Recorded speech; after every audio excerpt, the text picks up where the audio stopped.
তোমাদের সাথে শেয়ার করব আমলক্ষীর আচার বানানো।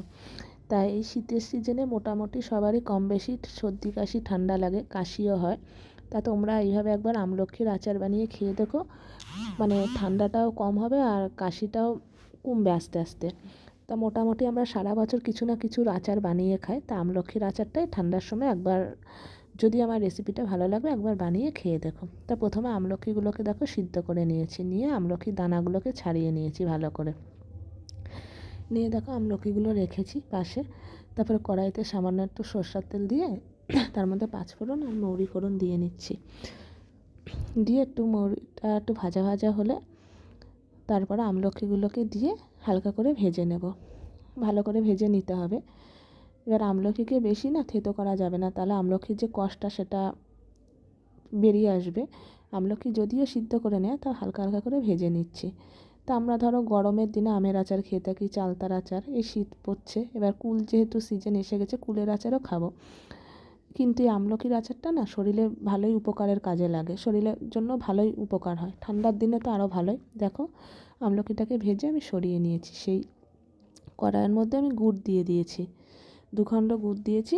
যেরকম আমলকি আছে সেরকম বুঝে, যদি তোমরা কেউ টক টক খাও তাহলে টক টক করো। আমাদের বাড়িতে সবাই মিষ্টি খায় যেহেতু আচার, তো ওখানে 250 থেকে 350 কি 400 মতো আমলকি আছে, তাই 500 মতো গুড় দেব।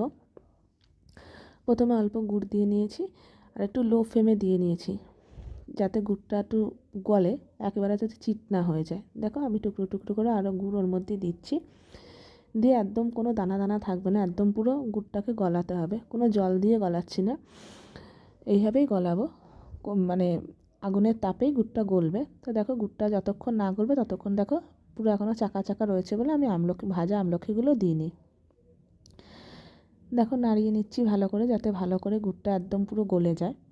যতক্ষণ না গলবে এইভাবে হাত দিয়ে খুন্তি দিয়ে নাড়াতে থাকবো আস্তে আস্তে করে, যাতে কড়াইতে লেগেও না যায়। আমি ভালো করে নাড়িয়ে নিচ্ছি। আর সত্যি কথা বলতে আচারটা আমি পিসির কাছ থেকে বানানোটা দেখেছি, যেহেতু খেয়ে পিসির একটু ঠান্ডা লাগা কমেছে তাই বানালাম। দেখো গুড়টা দেখো পুরোপুরি গলে গেছে, আর একদম চিটও হয়নি আর একদম জল জ্বালাও হয়নি। এবার দেখো আমি গুড়টাকে ভালো করে দিয়ে এবার ভাজা আমলকিগুলোকে দিয়ে দিচ্ছি, দিয়ে গুড়ের সাথে অনেকক্ষণ ধরো মেশাবো। আমলকি যদিও সিদ্ধ করে নিয়েছি তাহলে একটু শক্ত আছে, ভালো করে মিশিয়ে দেবো, দিয়ে আস্তে আস্তে করে ঢেকে ঢেকে হতে দেবো।